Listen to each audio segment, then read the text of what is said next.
दोस्तों, ये जो किस्सा है ये हमारे एक फैमिली फ्रेंड है जो कि बहुत करीबी हैं हमारे, उनके साथ हुआ था। और इस किस्से से मेरा मकसद किसी की भावनाओं को ठेस पहुंचाना नहीं है और किसी जगह के बारे में कोई नेगेटिव बात करना नहीं है।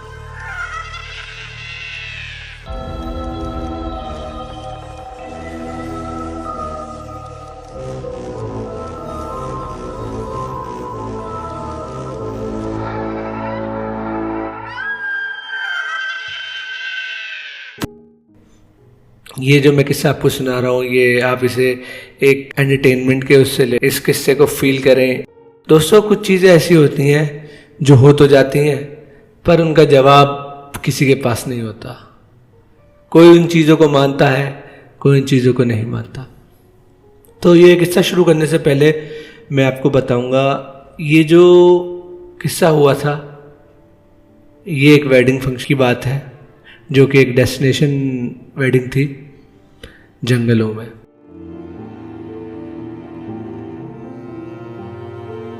होता यह है, डेस्टिनेशन वेडिंग्स में लोग कोई रिजॉर्ट बुक कर लेते हैं। आप जाहिर सी बात है पूरा रिजॉर्ट बुक करेंगे तो सबका अरेंजमेंट रहना, खाना पीना सब कुछ ही देखा जाएगा। तो बात शुरू होती है शादी के 3 दिन पहले से। घर में हल्दी का फंक्शन होता है, लोग गाने बजाने में लगे रहते हैं, खाना पीना चल रहा होता है। तभी जो लड़की के जो डैड है उनके पास एक कॉल आती है अननोन नंबर से। वो उनकी स्क्रीन पे फ्लैश होता है अननोन नंबर। वो फ़ोन उठाते हैं तो कोई उस पर नहीं बोलता। एक कर्राने की सी आवाज़ आती है, फ़ोन कट जाता है। दोबारा फ़ोन आता है, फिर उसमें यही होता है। अच्छा, इत्तेफाक हमारे फैमिली फ्रेंड है तो मैं भी उनके घर होता हूँ उस फंक्शन में। वो मेरे पास आते हैं, कहते हैं बेटा ज़रा मेरा मोबाइल चेक करो, इसमें आवाज़ नहीं आ रही है किसी की। मैं देखता हूँ, वो कहते हैं कि जो नंबर से कॉल आई है इसका नंबर भी शो नहीं हो रहा, आप इसको रिडायल कर दें नंबर, मुझे बात करनी है, फैमिली फंक्शन है, हो सकता है कोई ज़रूरतमंद हो या कोई काम से के लिए हमें फ़ोन कर रहा हो। तो मैं कॉल मिलाता हूँ तो उस पर कॉल लगती नहीं और मैं देखता हूँ अननोन नंबर। मैंने कहा इस पर तो कॉल लगी नहीं रही है, आपके पास कैसे आया नंबर? कम्युनिकेशन की कि नंबर नहीं शो रहा हो, ग्लिच हो कुछ, तो वो होता नहीं। वो बात वहीं ख़त्म हो जाती है, हम फिर अपने कामों में लग जाते हैं। अब बात आती है ट्रैवल की। हमें जाना है कॉर्बेट, जहाँ पर ये डेस्टिनेशन वेडिंग प्लान होती है, एक रिजॉर्ट में कॉर्बेट के। तो हम ट्रैवलिंग करने लगते हैं। मैं तो होता हूँ आगे वाली गाड़ी में, मेरे पीछे जो, क्योंकि मैं ज़्यादातर अपनी गाड़ी में ट्रैवल करना पसंद करता हूँ अपनी टीम के साथ, और पीछे इन लोगों की बसेस और टेम्पो ट्रैवलर सारे होते हैं। तो सफ़र भी हो जाता है, हम लोग अपनी डेस्टिनेशन पे, हम उस रिजॉर्ट पे पहुँच जाते हैं। रिजॉर्ट जो है दोस्तों ये रिमोट एरिया में है, जंगल के बीचों बीच, चारों तरफ इसके पहाड़ है, हरियाली है।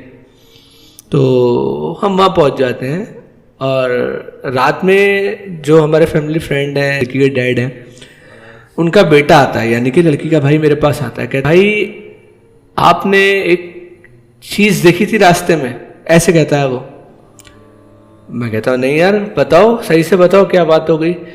तो कहते हैं ऐसे ऐसे हमने कोई लेडी को देखा है जिसके बाल लंबे थे और वो रास्ते में अपोजिट डायरेक्शन में चल रही थी। मतलब हम जैसे जा रहे थे ना तो हमारे अपोजिट डायरेक्शन में वो जा रही थी। मैं हैरान होता हूँ, मैंने कहा नहीं यार ऐसा तो मैंने कुछ नहीं कहा। अच्छा, हम जो ट्रैवल करते हैं ना, ओवरनाइट करते हैं तो रात का टाइम होता है, तो ये 2:30 बजे करीब की बात बताता है वो। मैं उससे कहता हूँ नहीं नहीं ऐसा कुछ नहीं था, मैंने देखा नहीं, हो सकता है तुम्हारा वहम हो या कुछ हो, या गाँव वाले हो, कोई भी हो। तो ये बात हमारी होती है, चले जाते हैं हम अपने अपने रूम में सोने। अब सुबह आता है वेडिंग का दिन, बारात आई भी होती है। ये जो बात है यहाँ पर आज भी मैं ऐसे सोचता हूँ या कोई मेरे सामने जिक्र करता है, वैसे तो कोई इस बात का दोबारा जिक्र नहीं करता, लेकिन हमारे रोंगटे वाकई में खड़े हो जाते हैं। होता ये है दोस्तों, तो ये मेरा दोस्त और उसकी वाइफ होती है जो शादी अटेंड करके, सारा फंक्शन ओवर करके अपने रूम की तरफ जा रहे होते हैं। तो रूम की तरफ जाते हैं तो बीच में ना एक कॉरिडोर पड़ता है जिसमें बहुत अंधेरा रहता है। रिजॉर्ट वालों ने पहले इंस्ट्रक्शन दे दिए थे कि ये कॉरिडोर में लाइट है नहीं, आप लोग अवॉइड करना इस कॉरिडोर को, मतलब या तो दूसरी तरफ से जाना, या अगर आप जाएं तो अपने कैमरे का फ्लैश ऑन करके जाना, मोबाइल का फ्लैश ऑन करके जाना। तो इंस्ट्रक्शन मिलते हैं। तो ठीक है, ये इंस्ट्रक्शन मुझे भी पता होता है कि ऐसी बातें, लेकिन हमारा भी ध्यान नहीं जाता उस बात पे कि ये क्यों कहा गया है। तो शादी ख़त्म हो जाती है, सारे फंक्शन हो जाते हैं, सब गेस्ट अपने अपने रूम में चले जाते हैं। तो मेरा दोस्त और उसकी वाइफ वो अपने रूम में जाते हैं उसी कॉरिडोर से होते हुए। तो नॉर्मल जा रहे होते हैं बात करते हुए, तभी उसके हस्बैंड को याद आता है लड़की की कि उसका जो मोबाइल है ना वो पीछे काउंटर पे रह गया है या किसी के पास रह गया, कुछ ऐसा होता है सीन। वो कहता है अपनी वाइफ से कि तुम अपने रूम में जाओ, मैं आता हूँ मोबाइल लेके। वो जाने लगती है। जब वो जा रही होती है ना कॉरिडोर में, वो देखती है कि एक कॉरिडोर में जो कि अंधेरे वाला कॉरिडोर था जो बताया था, वहाँ पर एक कमरा खुला हुआ है, उस पर लाइट जली हुई है, बाहर रोशनी दिख रही है। वो जल्दी नॉर्मल चलती हुई जा रही होती है। फिर जैसे ही वो आगे बढ़ती है ना तो उसे दिखता है राइट साइड में ना कोई दुल्हन बैठी है कमरे में बेड पे, और जी पूरा घूंघट डाले हुए बैठी है, और उसके कमरे में और कोई नहीं है। वो हैरान होती है, उसे लगता है यार दुल्हन है, अभी भी शादी नई शादी हुई है और दुल्हन को कौन अकेला छोड़ गया, इसका हस्बैंड भी नहीं है आसपास, तो और कमरे का दरवाज़ा भी खुला हुआ है। बड़ी हैरत होती है। तो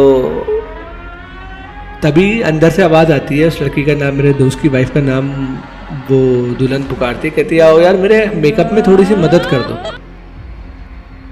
तो सोचती है यार पता नहीं डेस्टिनेशन वेडिंग है, सब अपने अपने कामों में लगे होंगे, तो हो सकता है ऐसे अकेला छोड़ गए हो।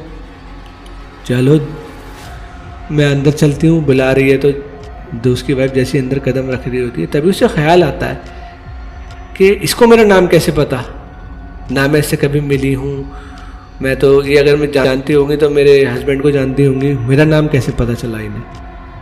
तो ये बात होती है। जैसे वो कदम रख रही होती है अंदर, तो ये बात सोच ही रही होती है कि इसको मेरा नाम कैसे पता चला। इतने में दुल्हन तेज तेज जोर जोर से हंसने लगती है।